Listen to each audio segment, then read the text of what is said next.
اللہ کا نام لے کر جو بڑا مہربان نہایت رحم والا ہے۔ الف لام میم را۔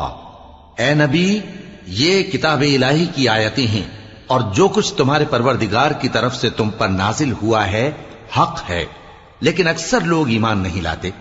اللہ وہی تو ہے جس نے ستونوں کے بغیر آسمان جیسا کہ تم دیکھتے ہو اتنے اونچے بنائے، پھر عرش پر جلوہ افروز ہوا اور سورج اور چاند کو کام میں لگا دیا۔ ہر ایک میعاد معین تک گردش کر رہا ہے۔ وہی دنیا کے کاموں کا انتظام کرتا ہے۔ اس طرح وہ اپنی آیتیں کھول کھول کر بیان کرتا ہے کہ تم اپنے پروردگار کے روبرو جانے کا یقین کرو۔ اور وہی ہے جس نے زمین کو پھیلایا اور اس میں پہاڑ اور دریا پیدا کیے اور ہر طرح کے میووں کی دو دو قسمیں بنائیں۔ وہی رات کو دن کا لباس پہناتا ہے۔ غور کرنے والوں کے لیے اس میں بہت سی نشانیاں ہیں۔ اور زمین میں کئی طرح کے قطعات ہیں ایک دوسرے سے ملے ہوئے، اور انگور کے باغ اور کھیتی اور کھجور کے درخت۔ بعض کی بہت سی شاخیں ہیں اور بعض کی اتنی نہیں ہوتی، باوجود کہ پانی سب کو ایک ہی ملتا ہے۔ اور ہم بعض میووں کو بعض پر لذت میں فضیلت دیتی ہیں، اور اس میں سمجھنے والوں کے لیے بہت سی نشانیاں ہیں۔ اگر تم عجیب بات سننی چاہو تو کافروں کا یہ کہنا عجیب ہے کہ جب ہم مر کر مٹی ہو جائیں گے تو کیا اثر نو پیدا ہوں گے؟ یہی لوگ ہیں جو اپنے پروردگار سے منکر ہوئے ہیں، اور یہی ہیں جن کی گردنوں میں طوق ہوں گے، اور یہی اہل دوزخ ہیں کہ ہمیشہ اس میں جلتے رہیں گے۔ اور یہ لوگ بھلائی سے پہلے تم سے برائی جلدی سے مانگتے ہیں، یعنی طالب عذاب ہیں، حالانکہ ان سے پہلے عذاب واقع ہو چکے ہیں۔ اور تمہارا پروردگار لوگوں کو باوجود ان کی بے انصافیوں کے معاف کرنے والا ہے، اور بے شک تمہارا پروردگار سخت عذاب دینے والا ہے۔ اور کافر لوگ کہتے ہیں کہ اس پیغمبر پر اس کے پروردگار کی طرف سے کوئی نشانی کیوں نازل نہیں ہوئی؟ اے نبی، تم تو صرف خبردار کرنے والے ہو، اور ہر ایک قوم کے لیے رہنما ہوا کرتا ہے۔ اللہ ہی اس بچے سے واقف ہے جو عورت کے پیٹ میں ہوتا ہے، اور وہی پیٹ کے سکڑنے اور بڑھنے سے بھی واقف ہے، اور ہر چیز کا اس کے ہاں ایک اندازہ مقرر ہے۔ وہ چھپی اور ظاہر چیزوں کا جاننے والا ہے، سب سے بزرگ ہے، عالی رتبہ ہے۔ کوئی تم میں سے چپکے سے بات کہے یا پکار کر، یا رات کو کہیں چھپ جائے یا دن کی روشنی میں کھلم کھلا چلے پھرے، اللہ کے نزدیک برابر ہے۔ اس کے آگے اور پیچھے اللہ کے چوکیدار ہیں جو اللہ کے حکم سے اس کی نگرانی کرتے ہیں۔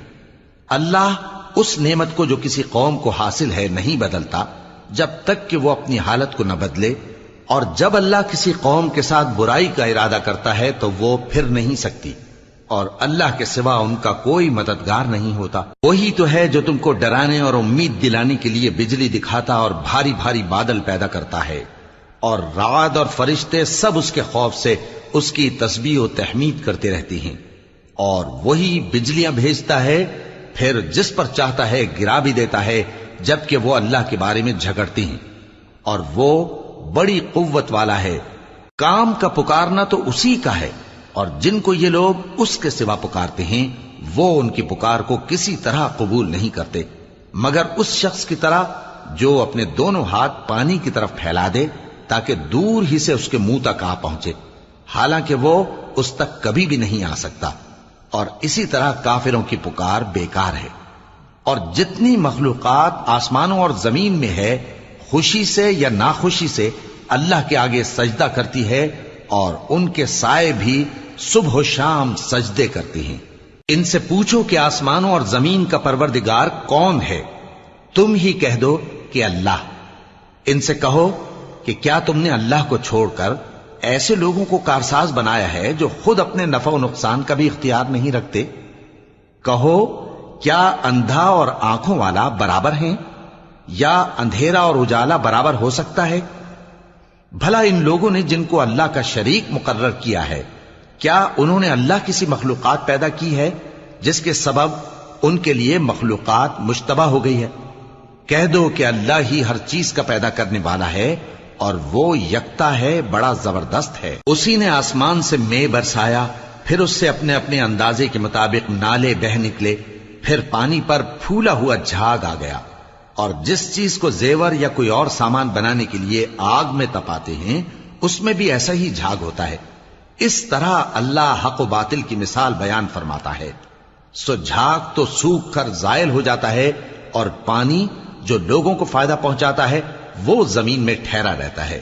اس طرح اللہ صحیح اور غلط کی مثالیں بیان فرماتا ہے تاکہ تم سمجھو. جن لوگوں نے اللہ کے حکم کو قبول کیا ان کی حالت بہت بہتر ہوگی، اور جنہوں نے اس کو قبول نہ کیا اگر روئے زمین کے سب خزانے ان کے اختیار میں ہوں تو وہ سب کے سب اور ان کے ساتھ اتنے ہی اور نجات کے بدلے میں صرف کر ڈالیں، مگر نجات کہاں؟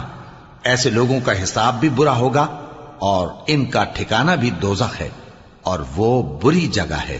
بھلا جو شخص یہ جانتا ہے کہ جو کچھ تمہارے پروردگار کی طرف سے تم پر نازل ہوا ہے حق ہے، وہ اس شخص کی طرح ہے جو اندھا ہے، اور سمجھتے تو وہی ہیں جو عقل مند ہیں، جو اللہ کے عہد کو پورا کرتے ہیں اور قول و قرار کو نہیں توڑتے، اور جن رشتوں کے جوڑے رکھنے کا اللہ نے حکم دیا ان کو جوڑے رکھتے اور اپنے پروردگار سے ڈرتے رہتے اور برے حساب سے خوف رکھتے ہیں. اور جو اپنے پروردگار کی خوشنودی حاصل کرنے کے لیے مصائب پر صبر کرتے ہیں اور نماز پڑھتے ہیں، اور جو مال ہم نے ان کو دیا ہے اس میں سے پوشیدہ اور ظاہر خرچ کرتے ہیں اور نیکی سے برائی کو دور کرتے ہیں، یہی لوگ ہیں جن کے لیے عاقبت کا گھر ہے، یعنی ہمیشہ رہنے کے باغات جن میں وہ داخل ہوں گے. اور ان کے باپ دادوں اور بیویوں اور اولاد میں سے جو نیکوکار ہوں گے وہ بھی بہشت میں جائیں گے، اور فرشتے بہشت کے ہر ایک دروازے سے ان کے پاس آئیں گے اور کہیں گے تم پر سلام ہو، یہ تمہاری ثابت قدمی کا بدلہ ہے، اور عاقبت کا گھر خوب گھر ہے. اور جو لوگ اللہ سے پختہ عہد کر کے اس کو توڑ ڈالتے اور جن رشتوں کے جوڑے رکھنے کا اللہ نے حکم دیا ہے ان کو قطع کر دیتے اور ملک میں فساد کرتے ہیں، ایسوں پر لعنت ہے اور ان کے لیے برا انجام ہے. اللہ جس کا چاہتا ہے رزق فراخ کر دیتا ہے اور جس کا چاہتا ہے تنگ کر دیتا ہے. اور کافر لوگ دنیا کی زندگی پر خوش ہو رہے ہیں، اور دنیا کی زندگی آخرت کے مقابلے میں بہت تھوڑا سامان ہے. اور کافر کہتے ہیں کہ اس پیغمبر پر اس کے پروردگار کی طرف سے کوئی نشانی کیوں نازل نہیں ہوئی؟ کہہ دو کہ اللہ جسے چاہتا ہے گمراہ کرتا ہے، اور جو اس کی طرف رجوع ہوتا ہے اس کو اپنی طرف کا رستہ دکھاتا ہے، یعنی ان کو جو ایمان لاتے اور جن کے دل اللہ کی یاد سے آرام پاتے ہیں ان کو. اور سن رکھو کہ اللہ کی یاد سے ہی دل آرام پاتے ہیں. جو لوگ ایمان لائے اور عمل نیک کیے ان کے لیے خوشحالی اور عمدہ ٹھکانہ ہے. جس طرح ہم پہلے پیغمبر بھیجتے رہے ہیں اسی طرح اے نبی ہم نے تم کو اس امت میں جس سے پہلے بہت سی امتیں گزر چکی ہیں بھیجا ہے، تاکہ تم ان کو وہ کتاب جو ہم نے تمہاری طرف بھیجی ہے پڑھ کر سنا دو. اور یہ لوگ رحمان کو نہیں مانتے. کہہ دو وہی تو میرا پروردگار ہے، اس کے سوا کوئی معبود نہیں، میں اسی پر بھروسہ رکھتا ہوں اور اسی کی طرف رجوع کرتا ہوں. اور اگر کوئی قرآن ایسا ہوتا کہ اس کی تاثیر سے پہاڑ چل پڑتے یا زمین پھٹ جاتی یا مردوں سے کلام کر سکتے تو کیا یہ لوگ ایمان لے آتے؟ بات یہ ہے کہ سب باتیں اللہ کے اختیار میں ہیں. تو کیا مومنوں کو اس سے اطمینان نہیں ہوا کہ اگر اللہ چاہتا تو سب لوگوں کو ہدایت کے رستے پر چلا دیتا؟ اور کافروں پر ہمیشہ ان کے اعمال کے بدلے آفت آتی رہے گی یا ان کے مکانات کے قریب نازل ہوتی رہے گی یہاں تک کہ اللہ کا وعدہ آ پہنچے. بے شک اللہ وعدہ خلاف نہیں کرتا. اور تم سے پہلے بھی رسولوں کے ساتھ تمسخر ہوتے رہے ہیں تو میں نے کافروں کو مہلت دی، پھر میں نے ان کو پکڑ لیا. سو دیکھ لو کہ میرا عذاب کیسا رہا. تو کیا وہ جو ہر شخص کے اعمال کا نگراں و نگہبان ہے وہ بتوں کی طرح بے علم و بے خبر ہو سکتا ہے؟ اور ان لوگوں نے اللہ کے شریک مقرر کر رکھے ہیں. ان سے کہو کہ ذرا ان کے نام تو لو. کیا تم اسے ایسی چیزیں بتاتے ہو جو روئے زمین پر ہیں اور اسے معلوم نہیں؟ یا تم لوگ محض سطحی بات کی تقلید کرتے ہو؟ اصل یہ ہے کہ کافروں کو ان کے فریب خوبصورت معلوم ہوتے ہیں اور وہ ہدایت کے رستے سے روک لیے گئے ہیں. اور جسے اللہ گمراہ رہنے دے اسے کوئی ہدایت کرنے والا نہیں. ان کو دنیا کی زندگی میں بھی عذاب ہے اور آخرت کا عذاب تو بہت ہی سخت ہے. اور ان کو اللہ کے عذاب سے کوئی بھی بچانے والا نہیں۔ جس جنت کا پرہیزگاروں سے وعدہ کیا گیا ہے اس کی شان یہ ہے کہ اس کے نیچے نہریں بہہ رہی ہیں، اس کے پھل ہمیشہ باقی رہنے والے ہیں اور اس کے سائے بھی۔ یہ ان لوگوں کا انجام ہے جو متقی ہیں، اور کافروں کا انجام دوزخ ہے۔ اور جن لوگوں کو ہم نے کتاب دی ہے وہ اس کتاب سے جو تم پر نازل ہوئی ہے خوش ہوتی ہیں، اور بعض فرقے اس کی بعض باتیں نہیں بھی مانتے۔